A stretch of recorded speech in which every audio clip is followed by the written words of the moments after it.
ఎమోషనల్గా వర్కౌట్ అవ్వలేదు సినిమా అనిపించింది. ఎమోషన్ కానీ స్క్రీన్ ప్లే ఇంకొంచెం గట్టిగా రాసుకుని ఉంటే బాగుండేదేమో. స్క్రీన్ ప్లే వీక్ అనిపించింది.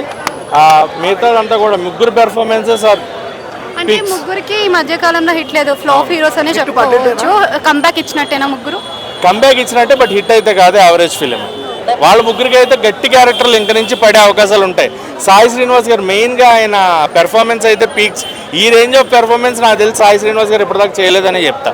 ఆయనకైతే బెస్ట్ పార్టే. అండ్ మనోజ్ గారికి గట్టి కంబ్యాక్ ఈ ఫిలిం. స్క్రీన్ టైం ఎవరికి ఎక్కువ ఉందనుకోవచ్చు?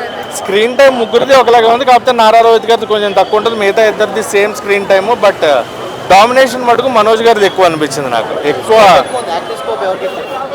ముగ్గురిది సేమే, కాకపోతే వీళ్ళిద్దరిది బాగా ఎక్కువ ఉంది. మనోజ్ అండ్ సాయి శ్రీనివాస్ గారిది చాలా చాలా ఎక్కువ ఉంది. రొటీన్ ఎమోషనల్ మూవీస్ చూసినట్టు అనిపించిందా మీకు? కొత్తగా ఎమోషన్ వర్కౌట్ అవ్వలేదు. రొటీన్ ఎమోషనల్ కానీ ఎమోషన్ ప్రాపర్గా వర్కౌట్ అవ్వలేదు థియేటర్లో. ముగ్గురు మధ్యన బాండింగ్ కానీ అది కానీ కొంత ఎమోషనల్గా వర్కౌట్ అవ్వలేదు. అండ్ అన్వాంటెడ్ కామెడీ లాగా అనిపించింది. ఆ కామెడీ కూడా అంత ఎక్కిన కామెడీలో లేదు, అన్నెసరీ కామెడీ. వెన్నెల కిషోర్ గారు ఇలాంటివి ఆయన నుంచి, అంటే ఆయన ఉంటే ఆ కామెడీ వేరే ఉండాలి, బట్ అది వర్కౌట్ అవ్వని కామెడీ కాబట్టి అన్వాంటెడ్ క్యారెక్టర్లానే అనిపించింది నాకు. ఆయన మనోజ్ గారు complete serious, out and out serious. ఆయన నుంచి కామెడీ ఎక్స్పెక్ట్ చేయలేం.